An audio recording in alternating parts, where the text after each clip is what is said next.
What's going on, guys? I'm Zach Allen here with the Daily Collegian, and today I'm interviewing three-time national champion Carter Starocci. Carter, I appreciate your time here Yeah, today, thanks for man. having me on, bro. Yeah, just gonna interview him, have a quick conversation with him, see what's going on in his life, his past wrestling career, all that good stuff. Yep. Um, I'll just kick it off real quick. When did you start wrestling? Uh, I started wrestling. I was 3 years old, and my older brother wrestled, and I guess just was kind of watching him wrestle. I would go to his practices, and I'd wrestle everybody in the room and all that stuff, and had like a lot of energy. And then my parents threw me in like it was right away, and I was just like had this big head and I just I was attacking everybody. So then I started when I was 3. I did my first tournament when I was 4 years old, and then and my dad actually, since like I was too young to actually start wrestling, because I think the age group where I was from, it was like 10 years old, Mm-hmm. and I was like 5 years old, and I qualified for the state tournament when I was like 5, in the 10 group. So and there was like one of the matches online. I was like a little kid. It's actually on YouTube. I don't know why it's there, but it pops up, and it was like the one match I lost, and I was like freaking out. I was crying on the mat, and I was screaming. So it was it was pretty funny. Did you immediately like it? Because I know sometimes when parents throw their kids into something, it takes a little bit. Yeah. Um, I liked it.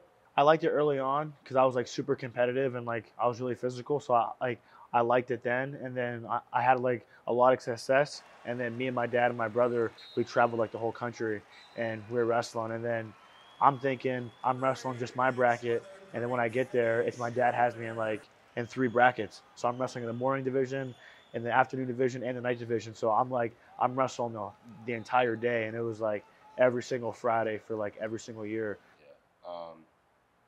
You obviously finished your high school career. I think I looked it up and it said 96-0. You Yeah. went 46-0 junior year, 50-0 senior Yeah. year, if that's correct. Yeah.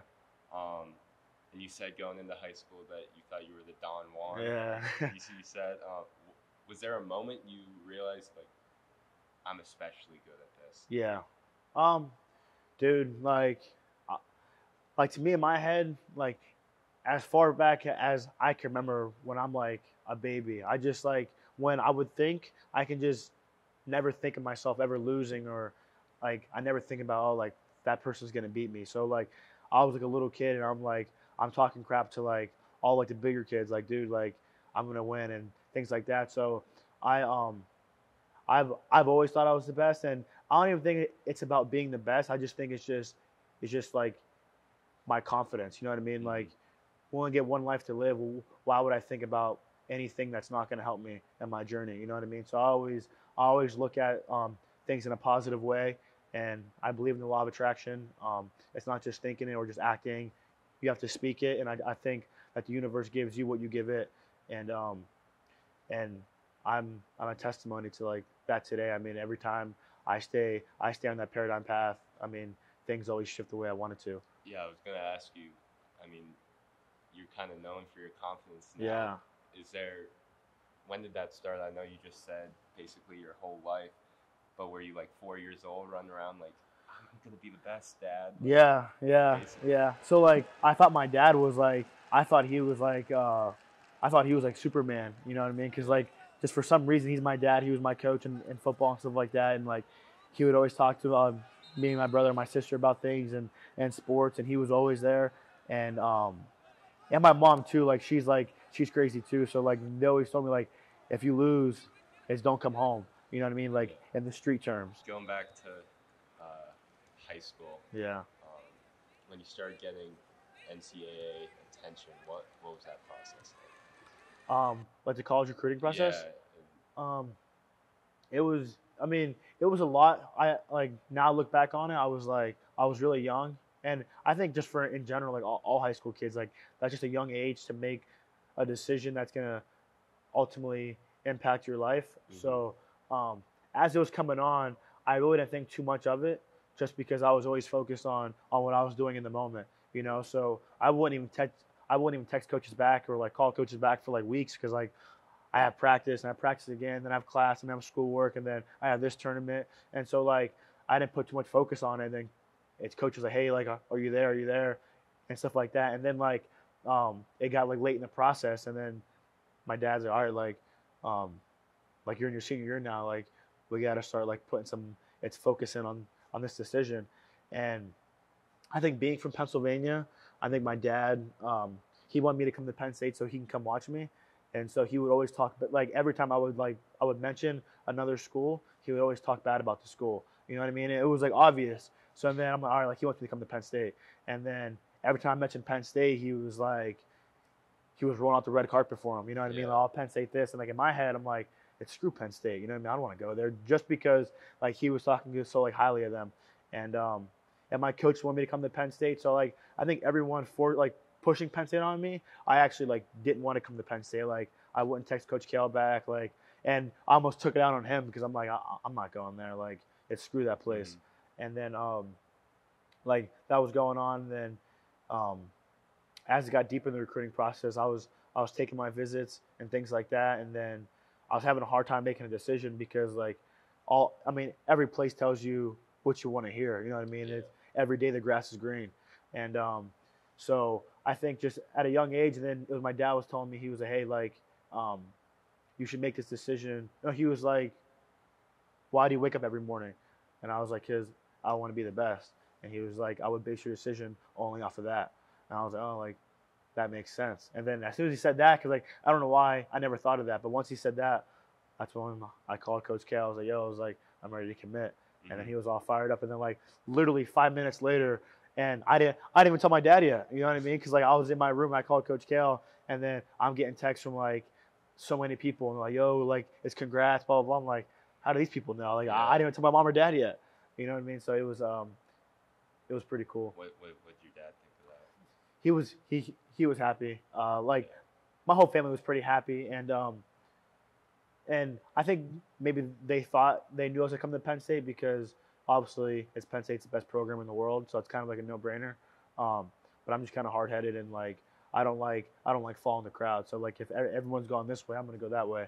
So that was kind of the reason why maybe I took longer to choose Penn State, was because like everyone was saying Penn State. I'm like, screw Penn State, you know. Was there anything Coach Kale did and the coaching staff to change your mind, or was it mostly like your dad kind of continually doing it, and then you going on visits? Yeah, no, like I mean, I kind of like Penn State because like every other school was trying to like they're trying to sell themselves on you, you know what I mean, and almost like they're trying to impress you. Where like Penn State, it was just like, yeah, like we're gonna come here, we're gonna win, we're gonna work hard, and like they like cared about wrestling and they wanted to wrestle, you know what I mean? Mm-hmm. And I feel like and you can feel the energy, or you can sense the energy when you're talking to someone, you know what I mean? And I feel like, I mean, even now, like I can text Coach Kale or Coach Casey at any time of the day, and they'll be down to work out or wrestle. But other places, I feel like, oh, like I'm hanging out with my wife, or I'm going fishing, and like there's other things that take over that level of importance. And I think that's why Penn State is so successful. And obviously, Pennsylvania is a wrestling hub. Yeah. Wrestling high school in Pennsylvania. How'd that kind of develop you to be ready for the college level? Yeah.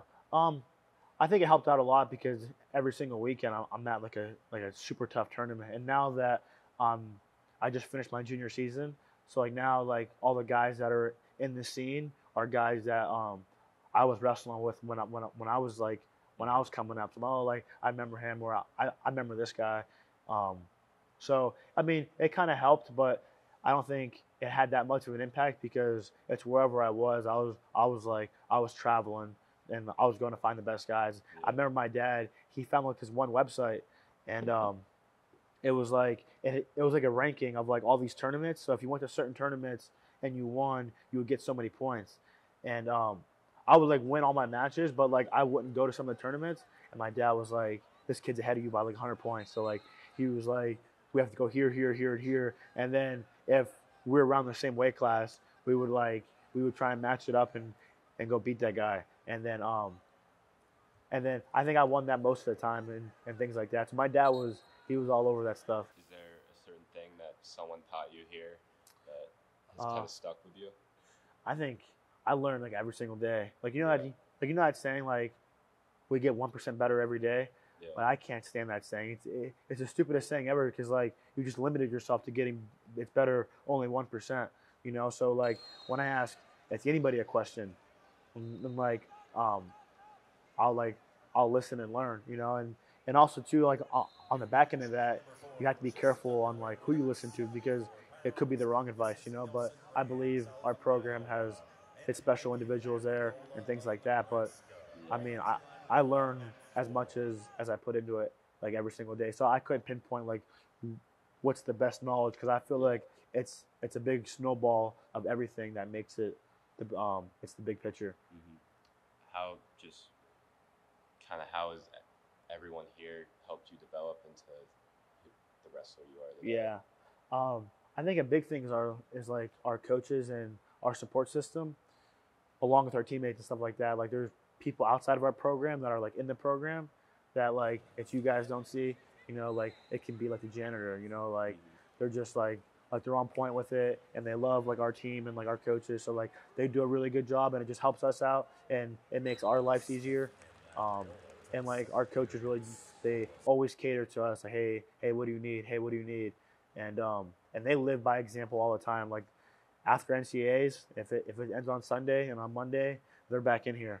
You know, so then I'm thinking, all right, when we land on Sunday, I'm gonna work out that Sunday so like I can be ahead of the coaches. You know, because like the coaches don't miss a beat, and I think that it's their leadership. It starts from the top, and then it trickles down. You know what I mean? So I think it's the entire community with this team. It's like very special. Yeah, when you first got here, obviously Kale went 159-0 in college. Yeah. What were some of your expectations? Yeah. I always wanted to be a 4-time NCAA champion, and obviously, like I always want to win. Like that's just like a thing. You know what I mean? So yeah, I mean that was my expectation, was to come in here and just win everything that I decided to do. You know, but it wasn't about winning. It was just about getting better and like understanding the sport of wrestling more and figuring out all the small details and things like that. You know, and then like as I got here, like I learned like a whole bunch of stuff like inside of wrestling, outside of wrestling, like how to control your mind, how to amplify my mindset. You know, I think mental awareness is like one of like its biggest things in life because I feel like as you mature in life and as time goes on, you kind of you leave your home and you're kind of not on your own because like I have like the Penn State family and stuff like that, but like you're still like you're not with your family no more, and like your high school friends are doing their thing, and you're kind of like just like in life, kind of just like on your own path, and then you just like it's your brain starts to question things and like ask you things, and I feel like it's your mental awareness is huge, and I feel like as you're writing down notes and you're talking to yourself, because at the end of the day, you're always going to have yourself, you know, and I feel like that really keeps me on track and helps me stay focused, helps me stay humble, helps me stay sharp, helps me keep my goals aligned and those kind of things. You're technically undefeated. Yeah.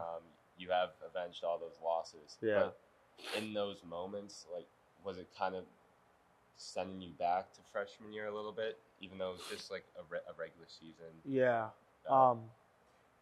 It was different because I redshirted when I got here, so I got like a year to like grow under this program, and like, I mean, this place, like I've grew so much and like I've learned so much and like I've matured like very quickly because I was like a sponge. I couldn't wait to get to Penn State because I never learned a technique or a wrestling move until I got to Penn State. It's, believe it or not, like everything I did was just kind of just it's watching what he did, and I'm like, all right, like he got a takedown, so I'm gonna just copy what he did, you know, and things like that. So we had coaches like when I was a kid, but they just kind of had us like always running and just always going live. So like, I never learned a technique on a proper way to do something until I got here. So I was like, I can't wait for these guys to speak because every word they say, I'm gonna soak it in. I'm gonna do it, you know. And I just think when the first one happened, it was obviously my first match, and I was mature about it. I was like, damn, like this is how we're going. Like this is what it's gonna be. And I did everything the coaches say. If Coach Casey said, hey, like you can only fart it's 4 times in one day, like I would like if I had to fart the 5th time, I would hold my butt cheeks and like I wouldn't do it. And so then I'm like, dude, like I did everything right. So like I'm thinking to myself, I'm like, you know what? if I'm gonna lose, I'm gonna do it my way. So I called this ice cream place up. I called McDonald's. I ordered like all this food. I got to order the hotel, and it got to the room. I'm like, I can't eat this crap. You know what I mean? Yeah. But like I was just like so pissed off of like what happened, and then I didn't eat it, and then I came back. I won the next match and the other match, and on the plane ride back, I just meditated like the whole way back on like, all right, like what can I do to like even get better and like it's be the person that I know I am. And then it was just I had to listen to my coaches more and kind of trust what they were saying and things like that. And yeah, so I mean, I feel like all those lessons kind of helped me and they shape who I am. But even a win though too, like I don't think the losses help you win too. I believe those wins because when you win one, then that's when you truly lose. Because now you're going to bed like, oh, I'm a winner. I'm a 3-time national champ. I'm the man. You know what I mean? Like I'm going for my 4th one. I can get 5, but then it's like now you're comfortable. So now it's getting easier. Like if you go to bed on a win and you wake up with a loss. So it's kind of a balance when you win, even because you obviously the first loss you defeated Michael Kemmerer again for the national title, and you haven't lost in like I think I looked it up. It was like 52 matches. Yeah. So how do you kind of keep battling that comfortability in winning? Yeah. Because I don't even get my hand raised or even winning. It's just like all right, like I'm not satisfied about that. Like I'm happy that I took that guy's soul from him, and I get happy with that. But I'm like, all right, like I could have done this better. I could have done this better. I could have done this better. And like I just kind of think, all right, like, and I feel like I'm always gonna think that I can win the Olympics and I can take everybody. And I'm gonna be like, I could have done that better, or I could have scored on this angle a lot quicker. You know what I mean? So it's just always finding that it's that infinite intelligence. You know, that's in a book. It's Think and Grow Rich by Napoleon Hill, and he talks about like the human beings, how we have the link to infinite intelligence, you know, and that's through God and the divine intervention. And so I just think that I have like a really strong connection with that. So I'm always thinking, how do I get better? How do I improve? And even through the wins and things like that, I want to keep getting better. And like this is just college, you know, like I'm just getting warmed up, you know, I'm just rolling the arms out. I haven't even started yet. There's a lot left that I got to do, you know? Yeah. I looked it up and you only need 11 straight wins more to have the highest career win percentage of any Penn State wrestler. I think Ed Ruth has it right now. He was like 136-3. Oh, jeez. So if you're 91-2, then you're number one. Oh, nice. Does any of those, like, you said your goal is the Olympics. Yeah. But do any of those collegiate accolades excite you anymore? I